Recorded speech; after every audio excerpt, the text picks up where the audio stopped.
Welcome to the Referrals Podcast, the show designed to help everyone from the solopreneur to the Fortune 500 company win the referral game. If you want to build a company with an army of ambassadors and raving fans who speak highly of you and refer you willingly, you are in the right place. And now, here is your host, Michael J. Maher. Welcome, everyone, to another amazing Referrals podcast. Can you feel the energy today? Spring has sprung. The weather seems to be perfect. Unless you're in LA, it's always perfect, or Hawaii, or one of those fantastic, beautiful places. But here's the thing is, haven't you heard enough about AI, really? You know, Chat GPT this, Chat GPT that, Chat GPT 4.0, 5.0, 6.0. I think Chat GPT 7.0 is literally like us. It's like a human being actually answering questions and like totally giving people great answers. And I'm telling you that you may have heard of ExQ. Some of you have probably heard of it to your detriment, like myself, right? Low IQ, you know, can't make it. Like you'll never make it because you have a low IQ. But you know what? There's something else called EQ, which is emotional intelligence. And you've heard a lot about that on here. And listen, we've made some gains in that arena. Basing our entire business off love, generosity, and appreciation instantly elevates our EQ. And I think it's elevated quite a few people's IQ. And it certainly increased their ROI. Are we in the acronyms today or what? But today we're going to talk to you about ExQ. I cannot wait for you to learn about ExQ. And unfortunately or fortunately, I've got to give a shout out first.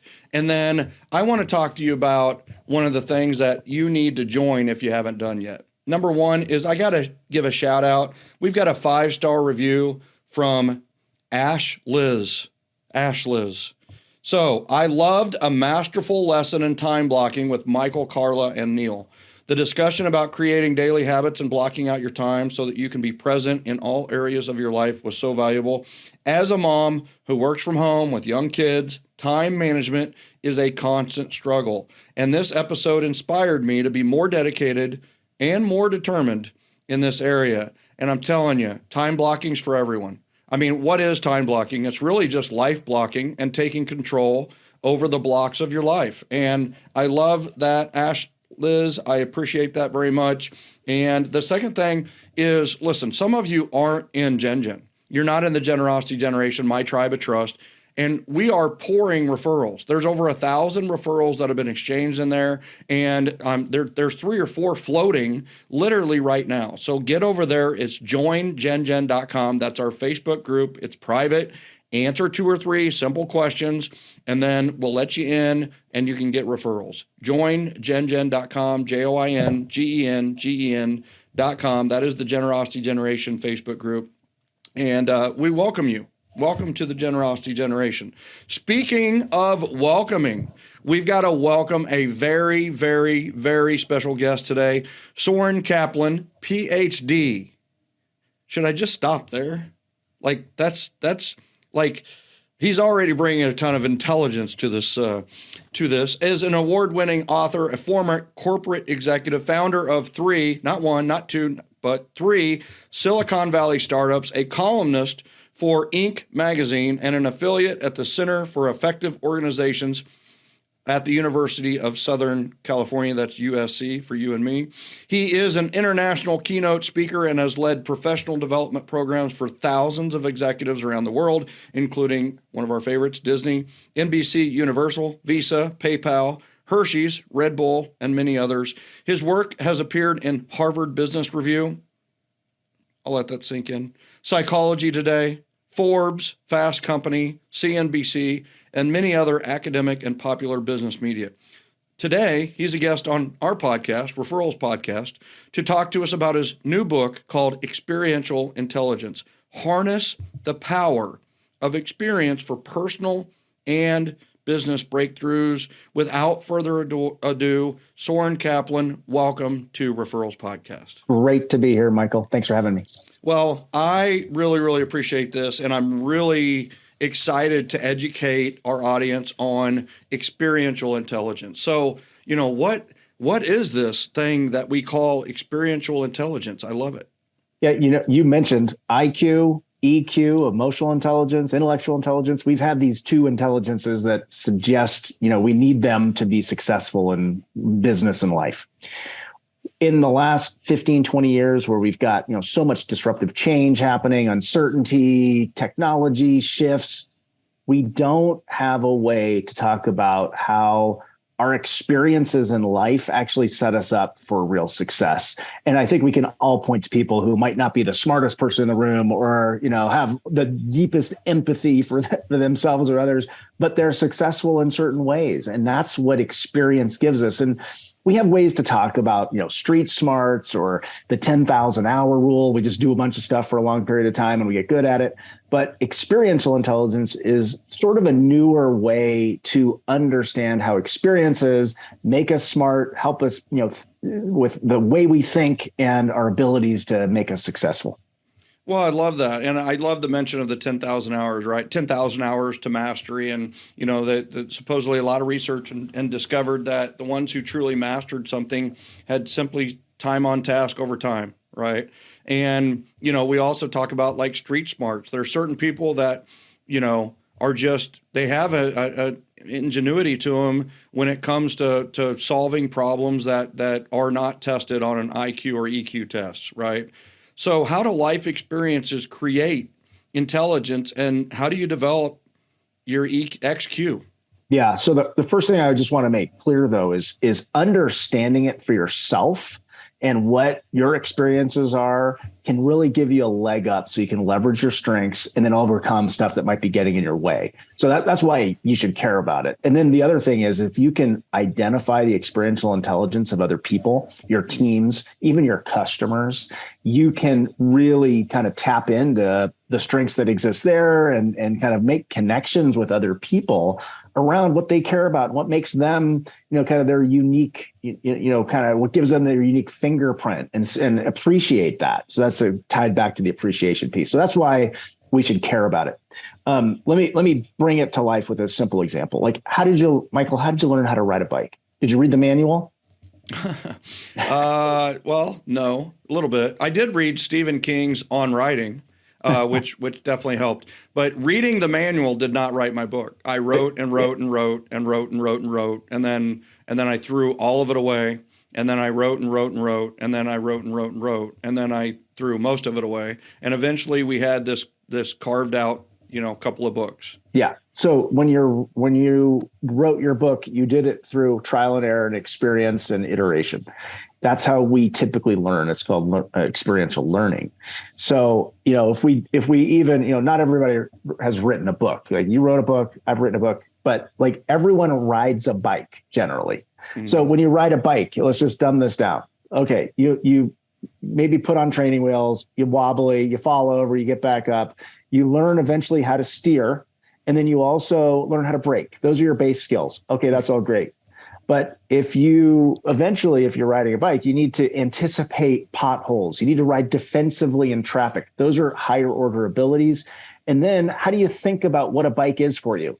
Well, you can think about it as transportation, and you can leave it at that. Or you can say, well, a bike can be an opportunity to socialize with people and my friends, or I could use it for adventure and exploring or thrill seeking and, mountain biking. The point is that those are mindsets. So in that simple example, you've got mindsets, you got higher order abilities, and you got base skills. Those are the three things that we carry away from most of our experiences, whether we're aware of it or not.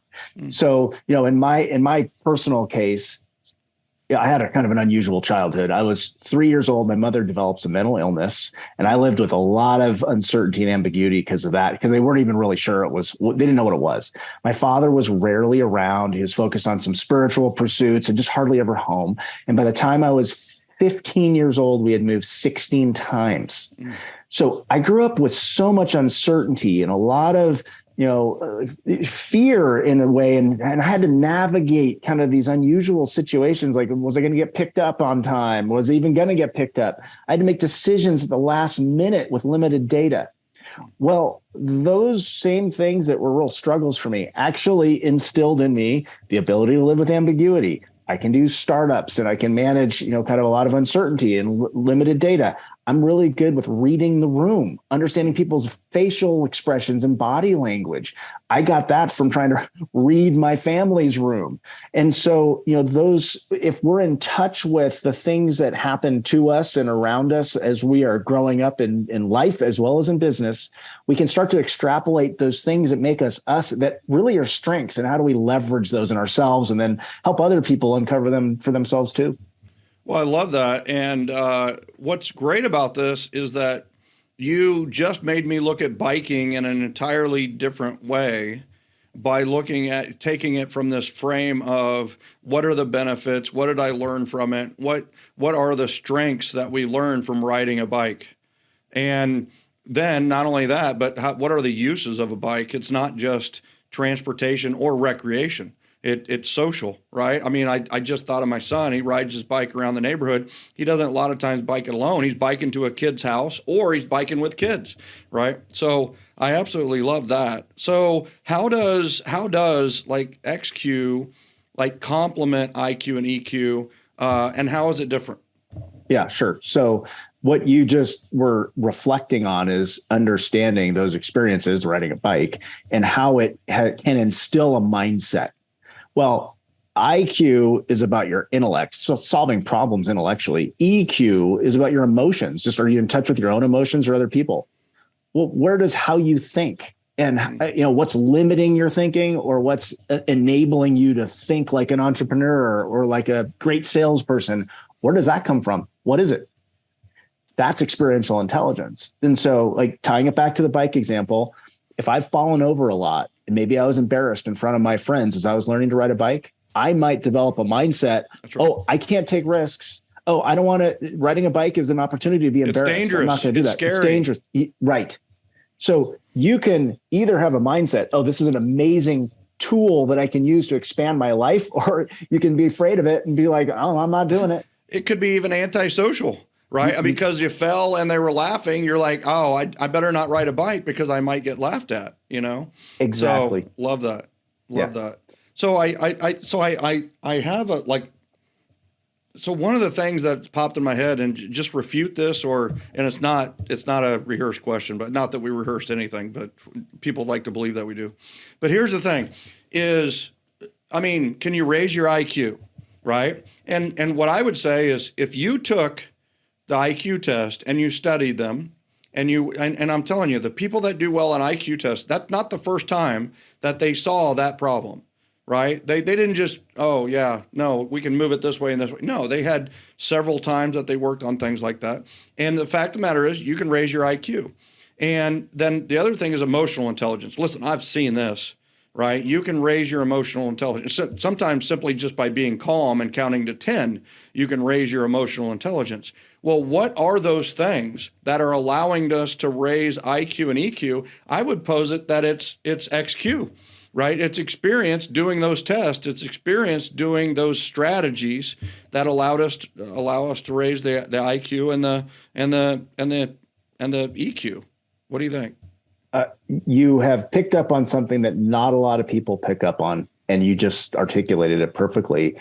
Can we just end the show right there? Yeah, done. Over. Did everybody, engineer, producers, did you guys all get that? So, all right. Good. How do we learn? How do we grow? It's not through sitting alone in a room. We have to have experiences in whatever we're doing. And so, you can be a scientist and have a formula, but you got to practice it and test it. And we grow and learn and develop and build relationships through our experiences. That's the only way we do it. And so we need to give credibility to experience and a structure to understand it, so that we can leverage it and use it and apply it to whatever we care about. That's really the opportunity here. Yeah. So that leads me to, how do we measure it? Because I just mentally, I'm thinking about IQ and EQ. You take it, you get a score. And I would say, and I would throw out there that ExQ is, all right, if somebody was at 100 on IQ, just to use a round number, and they studied after a while, and then they raised it to a 110, right? So they have a certain level. Well, say somebody else studies it the same, they raise it to 105, right? So their difference of those might be like an ExQ. I'm just throwing it out there. But it's one of those like, all right, first let's talk about how we measure it, and then let's talk about how we can advance it or use it. That sound good? I'm all for that. I do think, though, that when it comes to experience, some of it's qualitative and some of it's measurable. So, for example, I worked with an organization recently. They had a team coming together for the first time after COVID.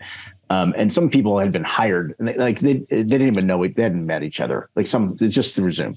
So what did we do? We gave people an assignment to come into the room as a group and all be able to share what are the top 3 most poignant experiences they've had in their lives that shaped them in a positive way, gave them strengths, and what were those strengths? Super simple. That's very qualitative. Everyone got in the room. We did some sharing. And by the end of a couple hours, we had an inventory of the strengths and assets in that team that they can leverage for innovation, for executing on their business strategy. That's very qualitative, but it was very powerful. So you've got the qualitative side. Now, I have developed an assessment, and I think there's a lot, this is all new. So I think there's a lot of room to quantify a lot of this stuff. But, you can measure how able am I to appreciate the abilities that I have, just in general. How able am I to reflect on the past and see my limiting mindsets or my enabling, expanding mindsets?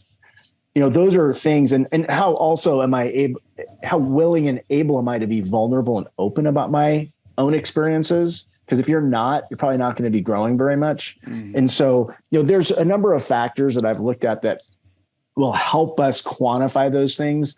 But it's not just a score. I think we're just over enamored by scores these days. It's also the qualitative.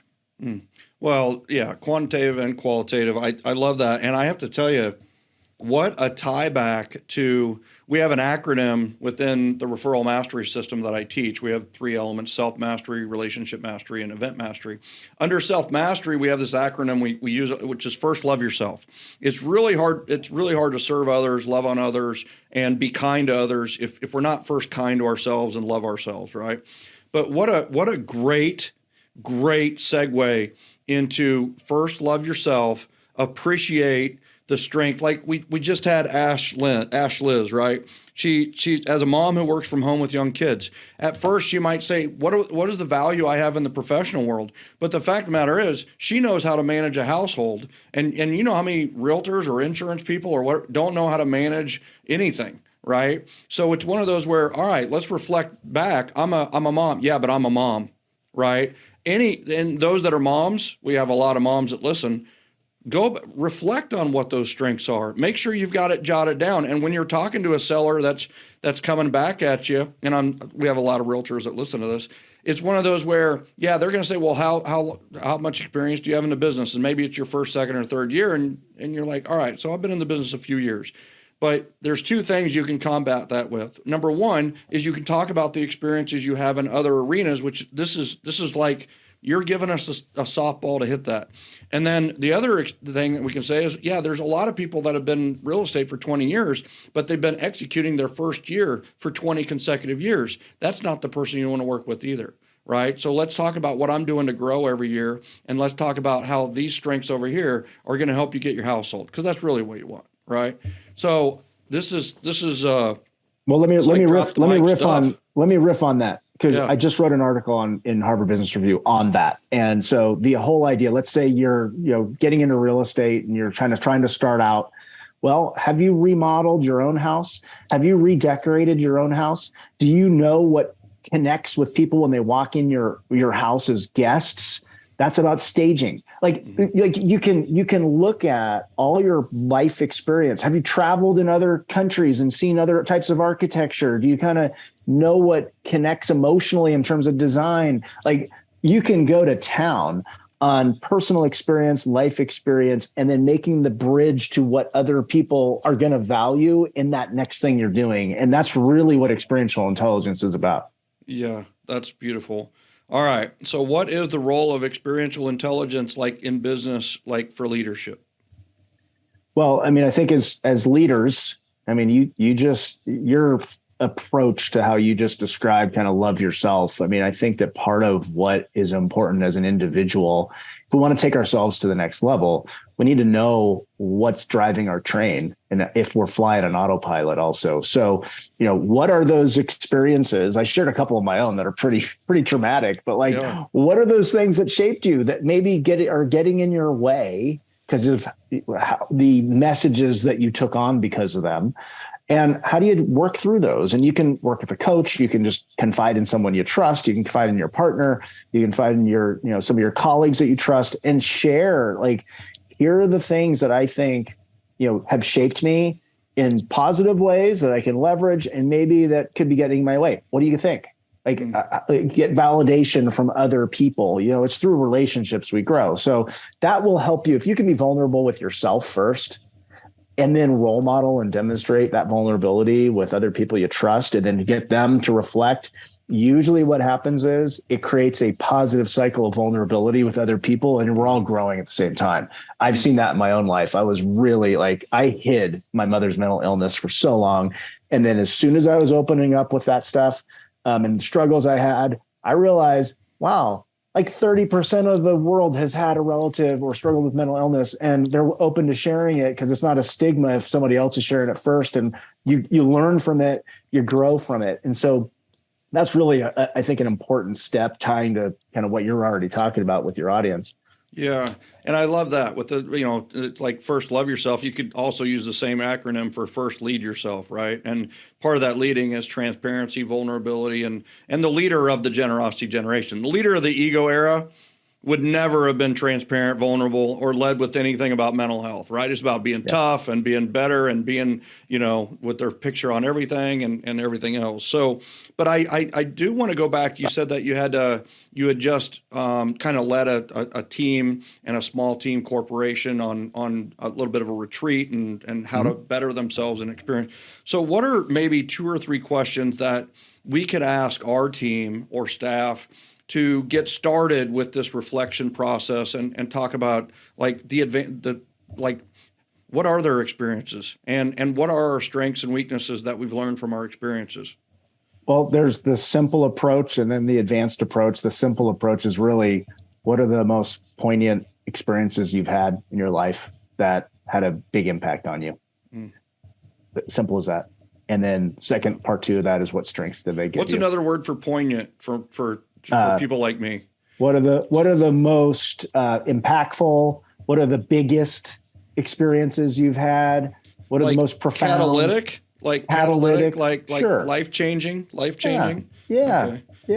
Yeah. So this reminds me of a team meeting that my real estate team did about 20 years ago, and just it was like a question that wasn't even part of the agenda, and yet it came up, and it was like, what is the accomplishment that you're most proud of? Mm-hmm. Well, we went around, and one of the gals on our team, who's super quiet, she did the transaction coordination work, and she talked about entering a beauty contest when she was 10, 11, 12 years old, and she had no chance and this, that, and the other, but she followed the instructions, and she ended up winning the thing. Right. And she started crying, and she, here's some things I did bad from that, and here's some things I did good from that. And it was just like our whole team got closer together because of the conversation that began with one question. I mean, Soren, it was beautiful. And going back to the moment, I feel warmth right now thinking about it. If you ask the right questions, or not even the right questions, if you ask questions that are meaningful to people, you create connection and you create insight. And you create, opportunities for development. And so, it's what are the biggest, most powerful experiences you've had in your life? Whatever your language is for your team and your organization, ask that question. And then what did it give you? What did it give you that you feel good about today and that maybe you can use to help advance yourself and our team? It can be that simple, really. This is so good. This is so, all right.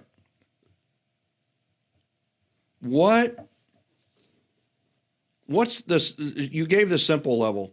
Give us one taste of the more complex or the higher level that you've seen in meetings or teams or organizations where they are taking this to the next level? How are they taking it, and what are the questions that trigger it, the meetings that trigger it? What are those things that kind of trigger that?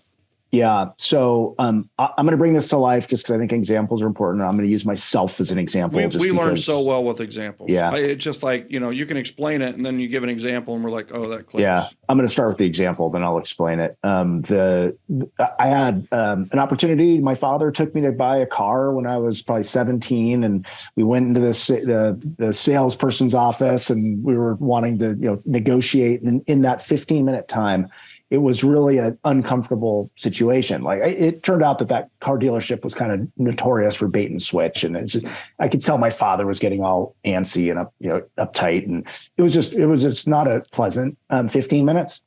But two things I took away from that. One is I can't trust salespeople. That was literally instilled in me. And then the second was I need to really understand people's motivations in life. So the first one has gotten in my way. It's a self-limiting belief. And when I'm, working with just any salesperson, I'm just suspicious, and I'm probably not pleasant. And, even in some of the partnership conversations I've had, it's like, it gets in my way. The second one has led me to try to understand different cultures and do, innovation work where I'm applying empathy and understanding people's motivations to create new products and services and strategies. So that one experience, little one, had two impacts on me. Okay, so with that as an example, in some of the work that I do, and that same example with that organization, with the team that came together, in addition to just saying, what are you good at, or what are your strengths? We said, how did this shape how you think? It's your mindset. Like, how did it shape you? Did it get in your way, or did it empower you in some way? And usually those similar experiences might have, a couple things there, maybe one positive, one not. But it's at that level, it's that mindset level, that then based on however it shaped us, we start to see, well, what abilities did it give us? Where did it lead us to spend our 10,000 hours in doing stuff? And so you can start to draw a line of sight to my big experiences, how I think, now what am I good at? Wow. This pops a story in my head. I'm going to tell. And sometimes I always think, all right, Michael, you talk too much on this podcast, right? And I'm just going to tell the story and then we'll roll with it. But it's like, when I was a senior in high school, I had broken 22 high school passing and total yards records my junior year. We got a new coach my senior year. I worked all summer on passing and running the offense and everything else. And then we got the new coach. We started practice, and Michael Maher was not the starting quarterback. And my identity at the school a little bit was the starting quarterback of the football team too. So I was not the starter. So I told my dad, I'm going to quit, and he goes, okay. And then he goes, well, but how bad do you want it? So I thought about it over the weekend, and by Monday I thought, you know what, I want it really bad. And so when I went to practice, we ran a lap around the goalpost to warm up. By the time they were down to the first goalpost, I was already done. And when we ran the drills, I went like 110%. And when we ran second team against our first team D, we would still kick their butt, even with our second teamers. And like, I would love to say, well, in one day, it took 2 weeks, right? It took 2 weeks. But what I found there, I'd always kind of been like a hard worker. I was willing to work hard if it served me and that kind of thing. And then in that moment, I discovered another gear in Michael Maher. Like, I just discovered another gear around, like, how bad do you want it? Well, that's the positive, is I found out there's more capacity in me than I thought possible, and I'm always giving 110%. I'm always going to be on. Well, the negative to that, or how it shapes my beliefs, is sometimes I come on too intense. I want to go to 110 when really we need to go 50, 60, 70, 80, 90. And an example of this is like with my son, right? My son had a bullpen session this weekend, threw more than he ever had. And then like Tuesday was workout day, right, for him to lift. But he was still sore from the bullpen. And Like, I'm like, no, we got to lift, right? Well, he popped his shoulder a little bit lifting, and now he might not be able to play this weekend, right? So I need these breaks in my life where I have my mom, who my dad is, how bad do you want it? My mom was, take it easy, Michael. Take it easy, Michael. And I always kind of dismissed her, like, you don't know, like I'm going to go. So, I mean, I'm 53 years old, still making the mistake based on kind of all that, right? But like that allows people to relate to me, right? They're like, Michael, you might want to do this right now. I like being pushed, but let me just figure this out a little bit, right? So I drop the mic. This was awesome. I got to read the book. How do I get the book? Yeah, if you just go to my website, you go to Amazon or Barnes & Noble or wherever you buy books. How's the best way to get your book, Soren? Come on now. That's usually the way. You go to a bookstore of some sort. And then you can go to my website, sorenkaplan.com, SorenKaplan.com. And you can get the first chapter. You can read the first chapter just right there on the website and kind of check it out and see if it's of interest. And then you can get it from there. So either way. You can get it from your site? You click a link and then you can go buy it on Amazon or Barnes & Noble, or you get it on the Kindle or whatever. But you can check out the first chapter at no cost to see if it's something you're even interested in as well. Yeah. Yeah. So you can go to Soren Kaplan, SorenKaplan.com to read the first chapter. I know you're going to be interested. Go to Amazon, go to barnesandnoble.com, go to, wherever you typically buy books, go get this book. It's called Experiential Intelligence. All right. Final words of wisdom, Soren, on like, how do we apply this? What's the next step, or what advice would you give to the listeners of Referrals Podcast as an action item? We talked about using it for yourself and for your team. We all have experiences in life. And if you're a parent or you're an educator or, you're just going through life, we all are giving experiences. If you're a leader, we all are receiving experiences. Experiential intelligence applies to families, education, life in general, teams, business. It's all there for us to look at and understand ourselves better and help others grow. And so, that's really the message here. And so wherever you're sitting in life, you can apply it. It's relevant and it's important.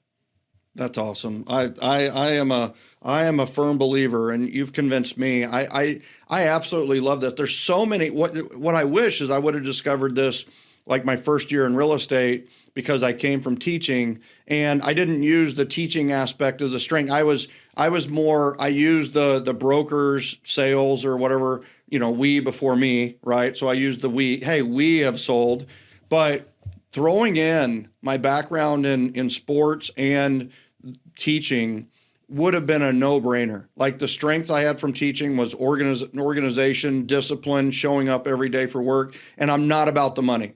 I'm here to help them and serve them and get them the best possible. And it's about what's in the best interest of you. And that's how I made my decisions as a teacher. It's in the best interest of my students, right? So this is such great material. I hope that everybody that's listening to this goes to sorenkaplan.com or goes to Amazon or one of the booksellers and get yourself a book called Experiential Intelligence by Soren Kaplan. Soren, this has been phenomenal. I truly appreciate you being our guest today on Referrals Podcast. I appreciate the opportunity, Michael.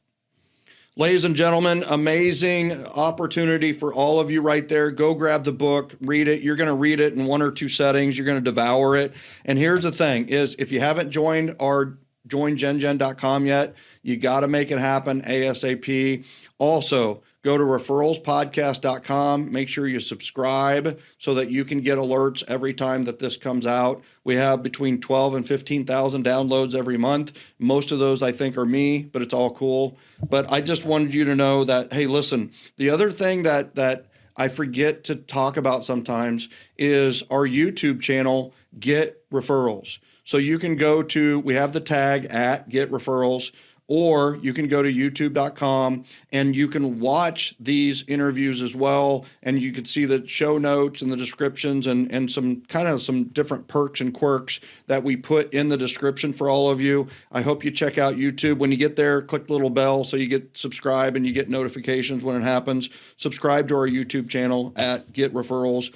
Ladies and gentlemen, I'll tell you, such good stuff here today. There's so many uses of this, both personally and professionally. And a lot of you are team building. A lot of you are brokers, owners. You're overseeing a sales team.